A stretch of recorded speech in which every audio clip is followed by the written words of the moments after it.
Partenaire à votre santé avec Dominique Lortie. Mesdames, Messieurs, bienvenue à l'émission Partenaire à votre santé. Une série d'entretiens avec différents acteurs du monde de la santé qui mettra en lumière le mouvement du patient partenaire. Je suis en compagnie aujourd'hui d'Alexandre Berkès, qui nous aidera à analyser ce mouvement du patient partenaire afin de mieux comprendre la notion des savoirs expérientiels d'un patient. Nous jetterons aussi un regard sur le clivage soignant-soigné et pour conclure, comment le mouvement patient-partenaire peut-il aider à la transformation organisationnelle du système de santé? Alexandre Berkès est conseiller, enseignant et chercheur en transformation des organisations. Et c'est par le prisme de la philosophie, de l'anthropologie et des sciences politiques qu'il interroge les comportements. Il accompagne depuis plus de 10 ans le déploiement de la culture et des pratiques du partenariat de soins au Canada et en France. Entre 2009 et 2019, il a été chef de projet de la réforme du programme de médecine, puis conseiller scientifique à la direction collaboration et partenariat patient de l'Université de Montréal et conseiller stratégique au Centre d'excellence sur le partenariat avec les patients et le public. Il poursuit désormais cet élan en France au sein du pôle européen du Centre d'excellence sur le partenariat avec les patients et le public et comme professeur à l'École des hautes études en santé publique qui forme les directeurs d'établissements de santé. Alexandre Berkès, bonjour. Bonjour Dominique, merci pour l'invitation. Vous êtes gentil, merci. Vous êtes en France, c'est beau, il fait beau chez vous, ça va bien? Pas du tout. Ah, pas du tout. Oh là là. On annonce des orages ici aussi pour un peu plus tard. Mais enfin, en ce moment, le ciel est bleu. Alors, je vous souhaite la bienvenue sur les ondes de Radio-VM, Alexandre. Alors, Alexandre Berkès, vous êtes né en France au milieu des années 80. Vous avez fait des études de philosophie, physique théorique, management. Vous êtes impliqué dans le mouvement du patient partenaire depuis plus d'une dizaine d'années. Je suis donc à la bonne adresse pour discuter de la notion de savoirs expérientiels. Alexandre, on voit émerger globalement au Québec, en France et ailleurs depuis plusieurs années, parmi les usagers du système de santé, différentes figures citoyennes, comme celle du patient partenaire et celle du proche aidant, ayant désormais la possibilité d'œuvrer en démocratie avec les différents acteurs du système. Alors, commençons aujourd'hui, si vous le voulez bien, par déterminer quel est le rapport du patient et de son entourage au savoir et ou à l'expérience de la vie avec la maladie. Quels sont donc ces savoirs que les patients et leurs proches mobilisent pour contribuer au système de santé? Alors, c'est vrai que cette notion de savoir expérientiel est vraiment au cœur du mouvement du patient partenaire en ce moment en Amérique du Nord ou en Europe. Mais c'est une notion qui est davantage supposée comme évidente, alors que c'est pas un concept très établi nulle part, académiquement ou même cliniquement. Et de ce fait-là, c'est à la fois les travaux de la psychologie, vraiment dans les années 70, et les sciences de l'éducation ensuite dans les années 80, qui ont commencé à amener ces notions de savoir expérientiel et même de savoir situé, dans lequel on les opposait, on va en discuter. Et puis ensuite, la formation aux adultes. On a essayé de se dire, est-ce que des gens qui ont lâché l'école, qui sont sortis un peu plus tôt, qui n'ont pas été à l'université, mais qui ont 10, 20, 30 ans d'expérience d'un métier empirique, est-ce qu'on peut reconnaître certains de ces savoirs pour les faire rentrer dans une maîtrise, par exemple, à l'université à partir de ça? Donc, vraiment, la formation pour les adultes aussi s'est posé cette question-là. Ah, c'est intéressant. Mais en fait, ces savoirs-là, ils sont liés à une expérience, ils sont liés à une expérience de vie. Par exemple, si je prends le cas de la maladie qu'on va discuter, ou la santé en général, par exemple, pour un patient, ça va être savoir identifier le professionnel de santé qui va nous écouter comme il faut.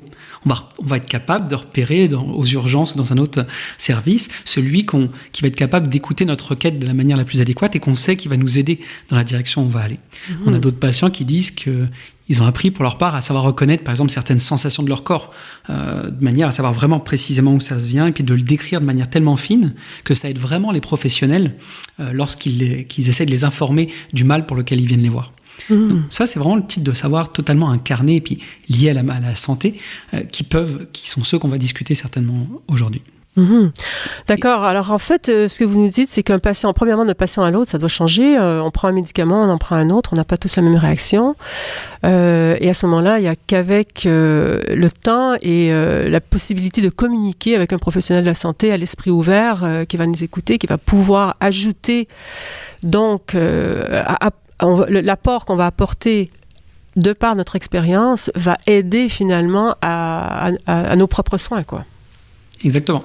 Mais aujourd'hui, ce terme-là, il est vraiment utilisé d'une manière qui est assez floue. Et si on prend, par exemple, on a plusieurs de mes collègues à l'Université de Montréal qui ont travaillé sur ces sujets-là.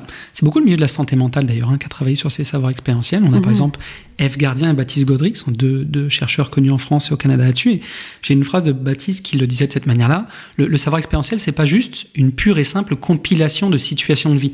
Il y a un travail actif sur cette expérience de vie. Et ça, c'est vraiment le travail que va faire Eve Gardien par derrière, c'est de dire, c'est à la fois un travail de réflexion et même de réflexion systématisée dans la durée. C'est pas juste, j'ai une expérience, j'ai forcément un savoir associé, c'est que ça demande de travailler sur cette expérience d'une certaine manière pour être capable d'en développer un savoir et d'être ensuite capable de le communiquer, de le partager, de l'améliorer, etc. Donc, ce savoir expérientiel, c'est quelque chose qui est totalement évolutif. C'est-à-dire, il va être réaménagé, questionné, il va être complété au fur et à mesure, mais il n'est pas juste individuel. Il va falloir qu'on le sémantise, il va falloir qu'on en fasse sens, il va falloir qu'on soit capable de le nommer et surtout d'en dialoguer avec les autres. Et c'est à travers ce processus ce travail de réflexion et d'échange avec les autres qu'on va être capable de développer réellement des savoirs expérientiels à partir desquels on sait qu'ils vont nous aider à prendre soin de nous. Oui. D'accord, mais quand même, au niveau, oui, on peut en tirer des leçons globales, mais la science, enfin la médecine, c'est une science, oui, mais c'est un art au départ. Donc, est-ce que on reste toujours à chaque fois dans le cas unique? Il y aura certainement des savoirs ou une expérience qu'on pourra tirer de façon globale. En général, une aspirine nous enlève un mal de tête, mais autrement, chaque individu doit aussi revivre sa propre expérience. On doit toujours réapprendre une façon de fonctionner, non? Là, c'est là que c'est difficile en philosophie. On se demande si des fois c'est pas notre ego ou un enjeu d'humilité où on aurait dit est-ce qu'il y a forcément cette dimension exceptionnelle de l'être où on se dit il y a quelque chose de purement singulier. Moi, je suis davantage spinoziste et j'aurais tendance à penser qu'il y a beaucoup de choses déterminées. Il n'y a pas tant d'unicité que ça dans ces expériences-là. Et je prends par exemple, c'est à force de discuter avec des collectifs de patients de différentes pathologies, dont certains, par exemple, même en santé mentale ou des personnes blessées médulaires, c'est-à-dire des gens qui ont eu un enjeu à la colonne vertébrale et qui se retrouvent par exemple paraplégiques en fauteuil roulant et qui vont expliquer leur expérience et ils ont ressenti des choses, même si c'était dans leur corps d'une manière très spéciale, mais ils arrivent à se comprendre les uns avec les autres. Donc il y a bien quelque chose de commun avec lequel ils arrivent à se relier, même si ça ne va pas se matérialiser exactement de la même manière. C'est ça. Mais vous savez, c'est un peu comme l'expérience, je sais pas moi, amoureuse. À chaque fois que quelqu'un tombe en amour, il a toujours l'impression que c'est la première fois, que ça lui arrive qu'à lui, que leur histoire est toujours merveilleuse, pas comme les autres.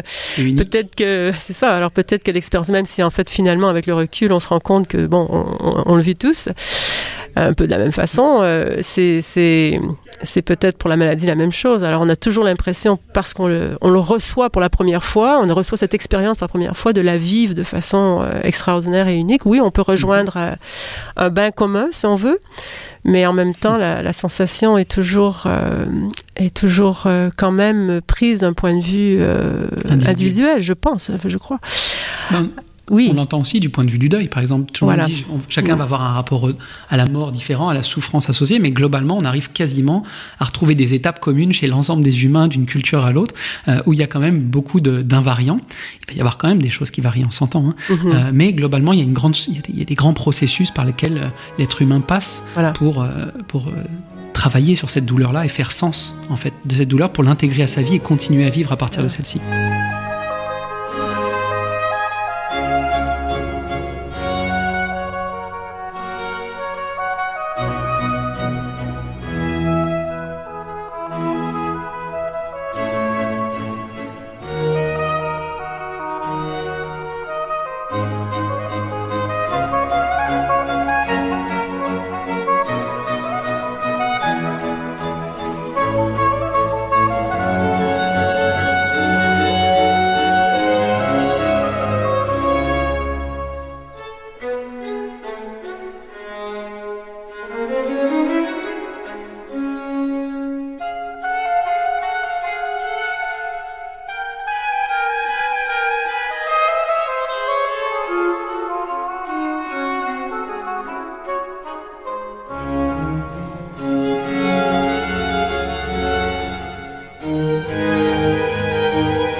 Nous venons d'entendre un extrait du premier mouvement du concerto en ré mineur pour hautbois de Marcello. Je suis de retour avec Alexandre Berkès, analyste des organisations de la santé et citoyen engagé. Le docteur Bernie Siegel, après l'histoire d'une patiente qui avait réussi en dernier recours et entre 2 opérations, en le serrant dans ses bras, à changer l'humeur perpétuellement insultante de son chirurgien en surmenage, nous dit « Il arrive qu'on ne sache plus très bien qui, du patient ou du médecin, est le plus malade. J'ignore si l'un ou l'autre a guéri, mais en tout cas, ils se sont fait mutuellement beaucoup de bien. » Cette petite anecdote très humaine, c'est celle qui m'amène au clivage soignant-soigné. Alexandre Berkès, nous avons vu précédemment que l'apport des savoirs du patient par l'expérience de la vie avec la maladie peut contribuer à une plus-value dans l'apport des soins dans le système de santé. Dans les systèmes de santé, nous avons traditionnellement les soignants et les soignés rangés bien comme il faut dans 2 catégories à part, l'une agissant généralement sur l'autre. Cela étant, quels sont les rôles thérapeutiques pour le patient partenaire et pour les proches aidants qu'on peut envisager à partir de leur savoir? Cette question, elle est fondamentalement sociale, parce que c'est socialement, on s'entend pour dire où est la limite entre ceux qui seraient des soignants et ceux qui seraient des soignés. Puis elle est aussi fondamentalement politique, parce qu'on sait que par exemple, si on reconnaît le rôle de soignant à certains, on a l'impression qu'on vient nécessairement avec le cadre juridique qui vient avec, légal, la rémunération. Et on le voit par exemple, si on fait un pas de côté dans le cas des parents, une mère ou un père qui s'occupe de 2-3 enfants à la maison, en général mobilise les mêmes compétences qu'une personne, par exemple dans un CPE, dans une garderie familiale, et pourtant dans ce cadre-là n'est pas reconnu comme une personne devant être rémunérée, étant dans un rôle professionnel, etc. Donc on voit que c'est pas nécessairement l'activité en tant que telle ou le type de compétences mobilisées qui définit le rôle social qu'on a ou le rôle politique, mais vraiment davantage ce que l'institution a décidé, ce que le collectif a décidé comme étant ou pas un rôle de parent ou de professionnel de l'enfance versus un soignant ou un soigné également. Donc dans le milieu de la santé, on a la même chose. On peut avoir des patients qui au quotidien, je sais pas, votre tante vient d'avoir un diagnostic pour un cancer, elle rentre chez elle, elle discute avec certainement, peut-être pas tout de suite, mais elle va discuter avec ses voisins, avec ses parents, avec ses frères et sœurs ou ses enfants. Il va y avoir un rôle thérapeutique associé à l'écoute, au dialogue, à la remise en question de ce qui a été fait, etc. Donc toute cette dimension thérapeutique qu'il y a au quotidien dans nos discussions les uns avec les autres, quand quelqu'un va plus ou moins bien, quelqu'un a des questions existentielles sur son travail, sur sa relation amoureuse, il y a toujours ce rôle de soignant. Parce que si soigner, c'est aider l'autre à aller mieux, c'est l'incapacité, l'aider à développer des compétences pour prendre soin de soi ou des réflexes réflexifs pour prendre soin de soi, et ben on sait qu'il n'y a pas qu'à l'hôpital, il n'y a pas que dans un CHSLD, il n'y a pas que dans un CLSC qu'il y a des gens qui contribuent à aider les autres à aller mieux. Ça se passe au quotidien, dans chaque rue, dans chaque maison. Et de ce fait-là, c'est important dans cette question du patient partenaire de se dire, c'est une question de définition sociale de où est cette limite. Et le rôle du mouvement, c'est de dire, reconnaissons que, en tout cas dans un premier cas, les patients ou les proches ayant une expérience significative de la vie avec la maladie sont des acteurs de soins à part entière. Et de ce fait-là, quand on parle de collaboration interprofessionnelle, eh ben, ces patients et ces proches expérimentés sont des personnes à mobiliser pour prendre des décisions de soins adéquates. D'accord. Est-ce que je peux... Oui. Je vous en prie. Je voulais juste rajouter derrière les types de rôles qui sont les plus communément identifiés aujourd'hui pour ces patients-là. On a vraiment ce que serait le rôle classique, celui de l'écoute, celui du témoignage, l'incarnation même, par exemple, d'un état de santé qui va mieux. Donc un patient, par exemple, qui a une main coupée dans un travail de la foresterie, par exemple, est capable de, aujourd'hui, rencontrer au CHUM quelqu'un à qui on a fait une réimplantation de la main il y a 3 ou 4 ans et est capable de voir comment une personne vit avec une main réimplantée, comment est son geste, comment la finesse de la manière avec laquelle elle prend une fourchette, la manière dont elle est capable de caresser les cheveux de son enfant. Donc il y a aussi un rôle d'incarnation d'un état de santé amélioré qui peut donner de l'espoir et puis aider à voir comment ça va se passer dans l'avenir. Mais pour les patients ressources dont on discute aujourd'hui, ça peut aller dans un rôle beaucoup plus formel et institutionnalisé dans lequel on va par exemple avoir des patients qui font le lien entre le patient et l'équipe soignante. Des patients ressources qui aident à construire par exemple un plan de soins aussi, pour qu'ils convergent mieux avec le projet de vie.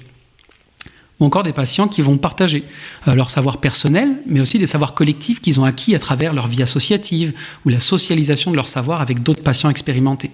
Donc ça, c'est le nouveau rôle qu'on voit émerger aujourd'hui, notamment dans les milieux de soins, mais ça se passe aussi dans la formation initiale et continue des professionnels de santé, dans la co-construction des politiques de santé ou encore dans la recherche.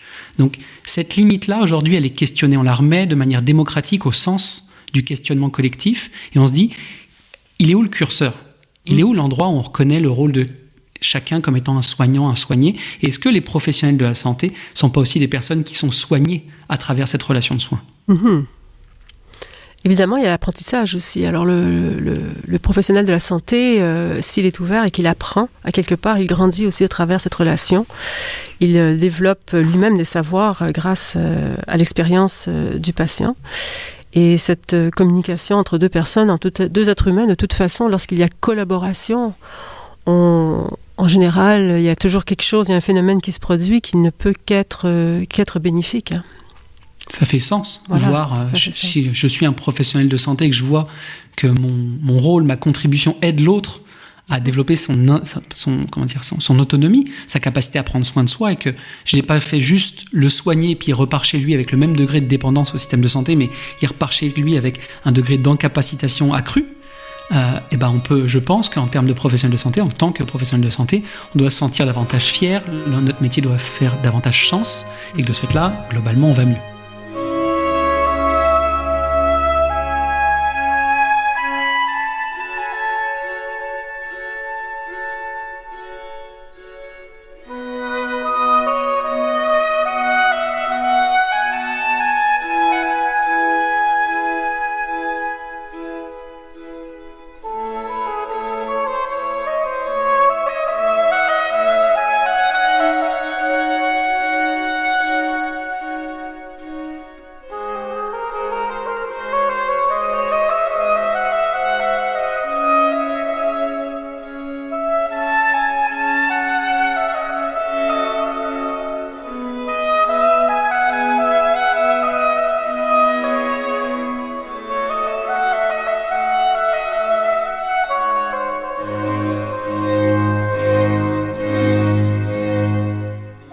Nous venons d'entendre un extrait du deuxième mouvement du concerto en ré mineur pour hautbois de Marcello. Je suis de retour avec Alexandre Berkès, analyste des organisations de la santé et citoyen engagé. Nous avons parlé précédemment des rôles soignants-soignés. Vous êtes conseiller, enseignant et chercheur dans le milieu de la santé.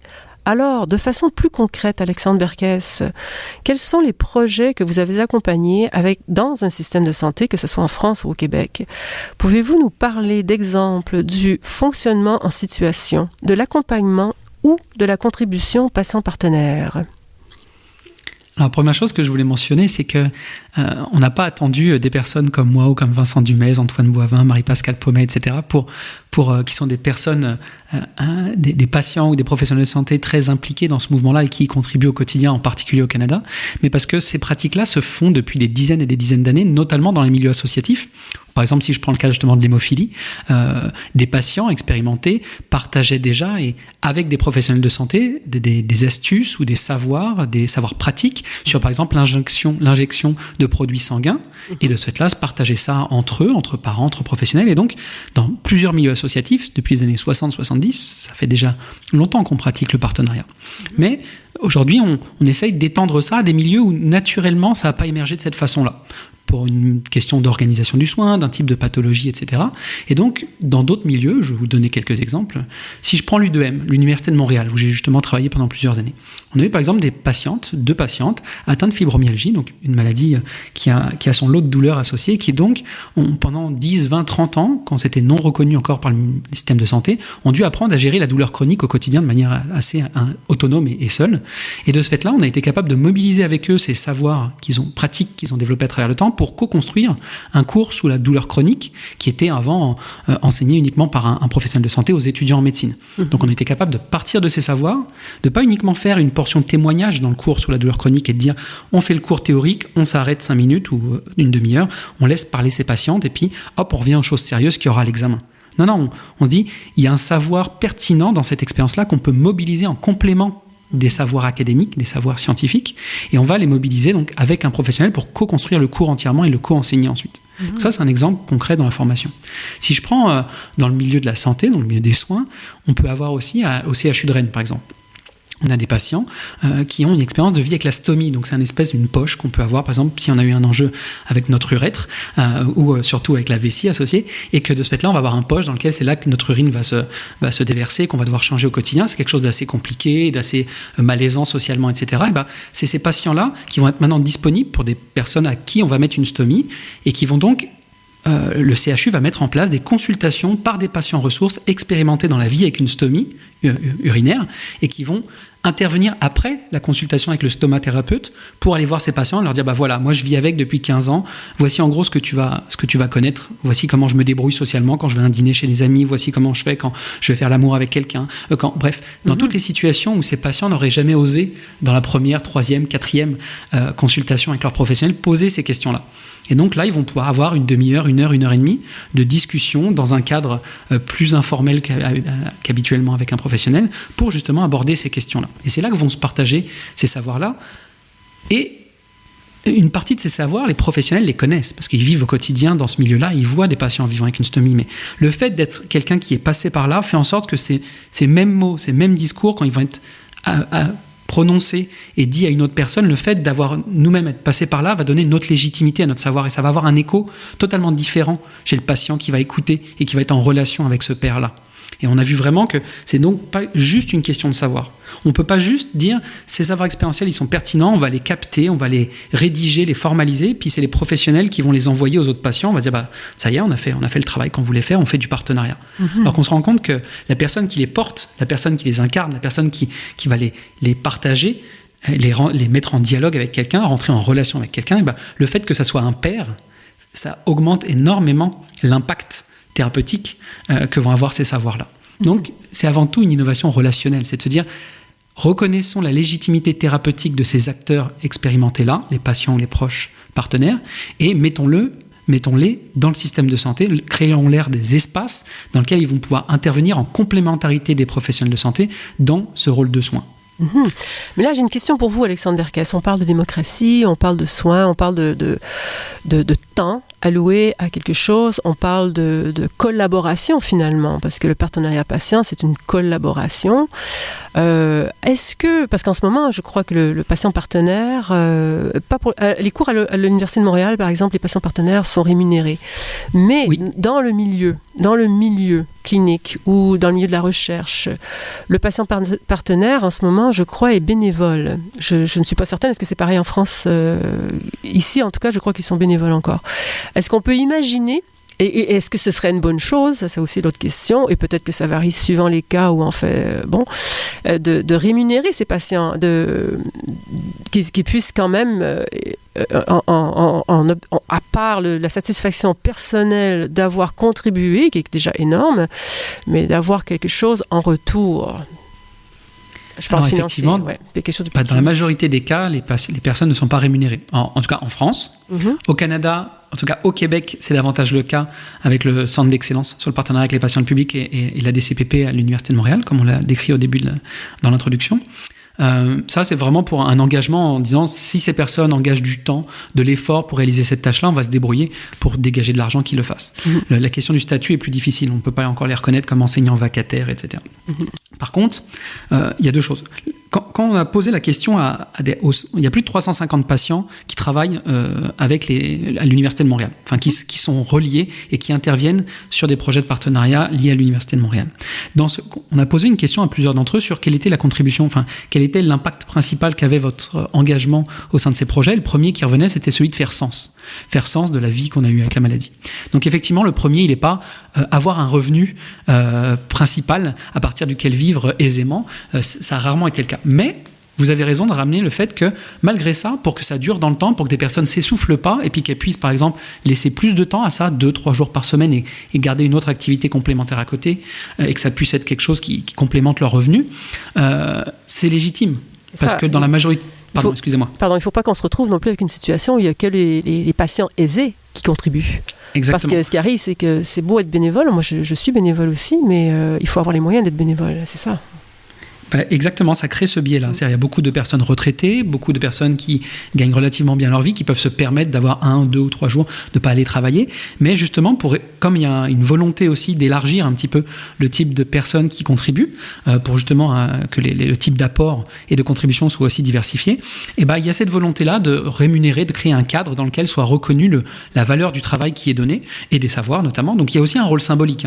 Le simple fait de rémunérer, comme dans une psychothérapie par exemple, le simple fait de rémunérer, qui est un échange transactionnel, fait en sorte que ça vient formaliser, reconnaître la valeur des savoirs et de l'effort qui est fourni. Voilà, Au-delà de ça, en France, est arrivée il y a environ 3 semaines une agence régionale de santé, l'équivalent des agences régionales à l'époque au Québec, qui a proposé un projet de patients en oncologie, donc de patients en ressources qui aident les autres patients qui sont qui ont eu un diagnostic de cancer ou qui sont actuellement en chimiothérapie, et où c'est entièrement rémunéré.